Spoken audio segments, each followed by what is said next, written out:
हूं सुरजीत श्याम और आप देख रहे हैं वर्कर वॉइस .in। दोस्तों, केंद्र सरकार के द्वारा एक ई श्रम पोर्टल को पिछले कुछ दिनों पहले लॉन्च किया गया है, जिसके बारे में ये बताया जा रहा है कि असंगठित क्षेत्र में काम करने वाले कामगार जो है उसके ऊपर रजिस्ट्रेशन करेंगे। रजिस्ट्रेशन करने के बाद उनको एक कार्ड दिया जाएगा और उस कार्ड को यूएएन कार्ड के नाम से जानेंगे। उसके बारे में सरकार के द्वारा दावा किया जा रहा है कि विभिन्न तरह की सुविधाएं जो रजिस्टर्ड कामगार हैं उनको दी जाएगी। आप में से कौन कौन से लोग ई श्रम पोर्टल पर रजिस्ट्रेशन कर सकते हैं, रजिस्ट्रेशन करने के बाद आपको कौन कौन सी सुविधाएं मिलेगी, इन सभी जानकारी के लिए इस वीडियो पे अंत तक बने रहें। और अगर आप हमारे चैनल पे नए हैं तो जल्द से जल्द इसको सब्सक्राइब कर ले, बेल आइकन को जरूर क्लिक करें ताकि हम इस चैनल पे आप वर्कर से संबंधित जो भी वीडियो अपलोड करें उसका नोटिफिकेशन आपको सबसे पहले प्राप्त हो। आइए दोस्तों, हम इसको स्टेप बाय स्टेप करके जानते हैं, लेकिन उससे पहले वीडियो को लाइक जरूर कर दें। और देश के संगठित श्रमिकों को सरकार के द्वारा विभिन्न योजनाओं का लाभ दिया जाता है जिससे कि वो सशक्त और आत्मनिर्भर बन सके, जबकि दूसरी तरफ असंगठित क्षेत्र के ऐसे श्रमिक जो कि लाभ पाने के पात्र तो होते हैं लेकिन सरकार के पास डाटा नहीं होने से वो लाभ से वंचित रह जाते हैं। केंद्र सरकार ने ऐसे श्रमिकों के लिए ई श्रम पोर्टल का शुभारंभ किया है जिससे उनकी पहचान करके सामाजिक सुरक्षा का स्कीम प्रदान करना है। आप सभी असंगठित क्षेत्र के श्रमिक इस ई श्रम पोर्टल पर रजिस्ट्रेशन करेंगे जिससे सरकार को आपसे संबंधित जानकारी उपलब्ध हो जाएगी, जिससे आपको समय समय पे संबंधित योजनाओं का लाभ दिया जाएगा। आज हम आपको इसी ई श्रम पोर्टल से संबंधित पूरी जानकारी देने जा रहे हैं, जिसमें कि ई श्रम पोर्टल पे पंजीकरण, लाभ, उद्देश्य, पात्रता, जरूरी कागजात आदि सभी के बारे में बताएंगे। अगर आप घर बैठे ई श्रम कार्ड मुफ्त बनवाना चाहते हैं तो आप हमारी इस वीडियो पे अंत तक बने रहें। आपको बता दूं कि केंद्रीय श्रम एवं रोजगार मंत्री श्री भूपेंद्र यादव द्वारा ई श्रम पोर्टल का उद्घाटन किया गया है। केंद्र सरकार के द्वारा ई श्रम पोर्टल से असंगठित क्षेत्र के 38 करोड़ श्रमिकों का डाटा तैयार किया जाएगा जो कि उनके आधार और बैंक अकाउंट से जुड़ा होगा। इस पोर्टल पे निर्माण मजदूरों, कृषि कामगार, प्रवासी कामगार, रेहड़ी पटरी वालों, घरेलू कामगारों आदि को एक साथ जोड़ा जाएगा, जिसके लिए उनका नाम, पता, शैक्षणिक योग्यता, कौशल का प्रकार, परिवार से संबंध की जानकारी दर्ज करानी होगी। इस तरह सभी को एक साथ जोड़ के कई तरह की सुविधाएं प्रदान की जाएगी। सभी श्रमिकों को पंजीकृत होने के बाद 12 अंकों का यूएएन यानी कि ई श्रम कार्ड दिया जाएगा जो कि पूरे देश में मान्य होगा। श्रमिकों को उस कार्ड के माध्यम से कई तरह की योजनाओं का लाभ दिया जाएगा। इसके साथ सरकार के द्वारा ये भी बताया है कि कोई श्रमिक ई पोर्टल पे खुद को रजिस्टर्ड करता है, ऐसे में उसको 2 लाख के एक्सीडेंटल इंश्योरेंस का लाभ मिलता है, जिसमें कि 1 साल का प्रीमियम सरकार के द्वारा दिया जाएगा। अगर रजिस्टर्ड श्रमिक की मृत्यु होती है या फिर पूर्ण विकलांगता की स्थिति में 2 लाख रुपए का हकदार होगा, वहीं आंशिक रूप से विकलांग होने पे 1 लाख रुपया दिया जाएगा। अब इसके बाद आपका सवाल होगा कि हम रजिस्ट्रेशन कैसे करें। इसके लिए ई श्रम पोर्टल का जो ऑफिशियल वेबसाइट है www.eshram.gov.in उस पर आपको जाके लॉगिन करना होगा और यहाँ पे दाहिने साइड में रजिस्टर्ड ऑन ई श्रम पे क्लिक करना होगा। जैसे ही क्लिक करेंगे आपके सामने इस तरह का इंटरफेस दिखेगा। यहाँ पे आपको अपना वो वाला मोबाइल नंबर फिल करना होगा जो कि आधार से जुड़ा हुआ है। उस पे ओटीपी आएगा, उसी के माध्यम से आपका रजिस्ट्रेशन होगा और यहाँ पे आपको कैप्चा देना होगा। और इधर आप देखेंगे लेफ्ट साइड में तो यहाँ पे जो इन्फॉर्मेशन दिया हुआ है क्या क्या आपको जरूरी कागजात है इसके लिए। एक तो आपके पास आधार नंबर होना चाहिए। आधार नंबर जो होना चाहिए उसके साथ एक्टिव मोबाइल नंबर यानी कि आपका जो मोबाइल नंबर आधार में जो लिंक करा रखा है वो चालू हालत में होना चाहिए ताकि उसके ऊपर आपका ओटीपी आ सके।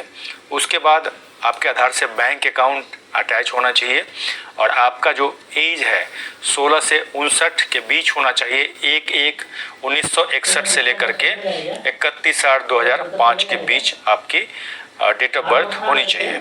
जैसे यहाँ पे आप मोबाइल नंबर डालेंगे, मोबाइल नंबर डालने के बाद कैप्चा भरेंगे और यहाँ पे आपके पास ईपीएफओ का खाता नहीं होना चाहिए और ईएसआईसी का भी खाता नहीं होना चाहिए। दोनों में नो करके आपको सेंड ओटीपी करना है। जैसे ही सेंड ओटीपी करेंगे आपके पास ओटीपी आ जाएगा। ओटीपी आपको डालना है। ओटीपी डालने के बाद आपको यहाँ पे आधार नंबर आपका डालना होगा। सबमिट करने के बाद फिर से आपको ओटीपी के लिए कहा जाएगा। वैलिडेट करते ही आपका पूरा जो आधार के अंदर डिटेल है वो आपको दिख जाएगा। यहाँ पे आधार के साथ जो बैंक लिंक है उस बैंक का नाम आएगा और आप यहाँ पे इंटर टू कंटिन्यू करके सीधे बढ़ जाएंगे। यहाँ पे आपको कुछ नहीं करना है। जो रजिस्टर्ड मोबाइल नंबर है यहाँ पे दिखाएगा। अगर आप चाहे तो कोई अपना दूसरा नंबर यहाँ पे ऐड कर सकते हैं। इसके बाद जहाँ जहाँ स्टार लगा हुआ वो मैंडेटरी है, वो फील्ड भरना है। जो जिसमें स्टार नहीं लगा हुआ है आप उसको छोड़ भी सकते हैं। यहाँ पे ईमेल आईडी देना है, मैरिटल स्टेटस देना है, आप शादीशुदा हैं, अनमैरिड हैं या जो भी ऑप्शन है उसको सेलेक्ट कर सकते हैं। फादर्स नेम देंगे, सोशल कैटेगरी देंगे, SC ST OBC जनरल जिसमें आते हैं उसको भरेंगे। उसके बाद अपना ब्लड ग्रुप अगर देना चाहे तो दे सकते हैं, अगर आपको नहीं पता है तो नहीं भी दे सकते हैं। अगर आप विकलांग हैं तो यस करेंगे, नहीं तो इसको नो रहने देंगे।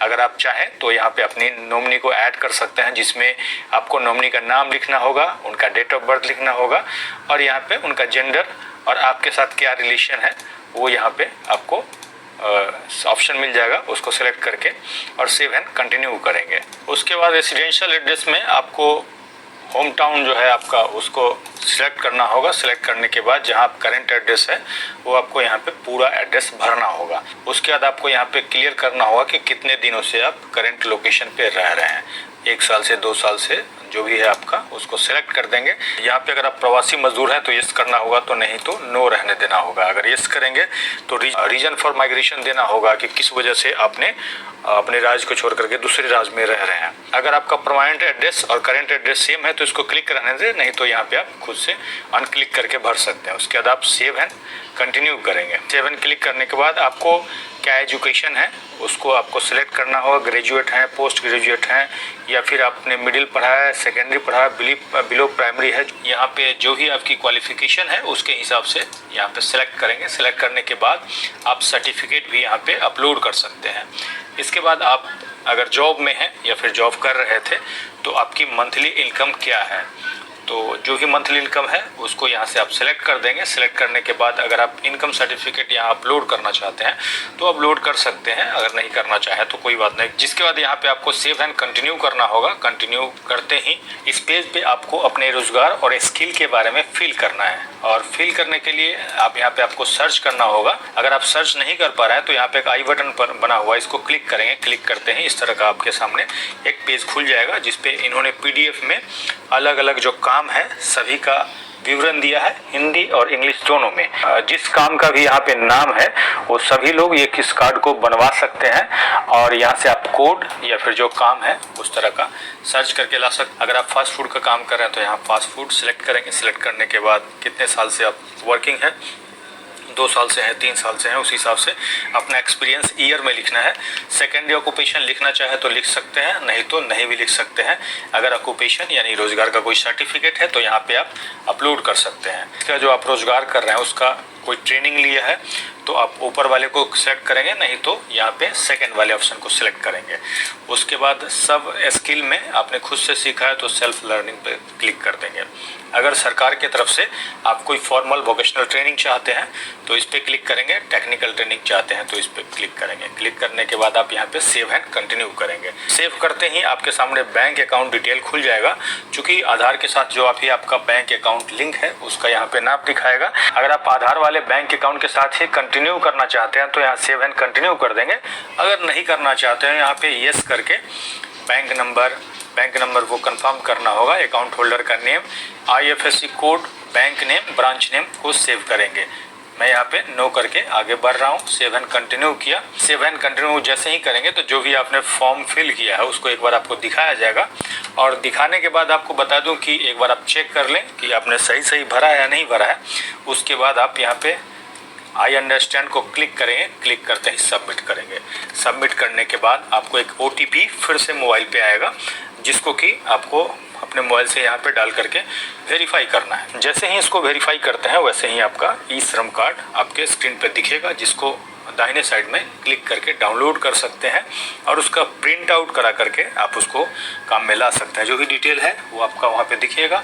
आधार कार्ड में जो फोटो है वही यहाँ पे आपको फैच करके आएगा और आप उसको प्रिंट कर सकते हैं। तो दोस्तों इस तरह से मात्र 2 से 3 मिनट के अंदर आप अपना ई-श्रम कार्ड बना सकते हैं। और इसके बारे में डिटेल में पढ़ने के लिए आप हमारे ब्लॉग www.workervoice.in पे जा सकते हैं, जिसका नीचे लिंक वीडियो के डिस्क्रिप्शन में आपको मिल जाएगा। इसके बारे में आपका कोई भी सवाल हो कमेंट्स में लिख करके पूछ सकते हैं। वीडियो को अधिक से अधिक लाइक करेंगे और अधिक से अधिक शेयर करेंगे ताकि अधिक से अधिक साथियों तक ये जानकारी पहुँच पाए।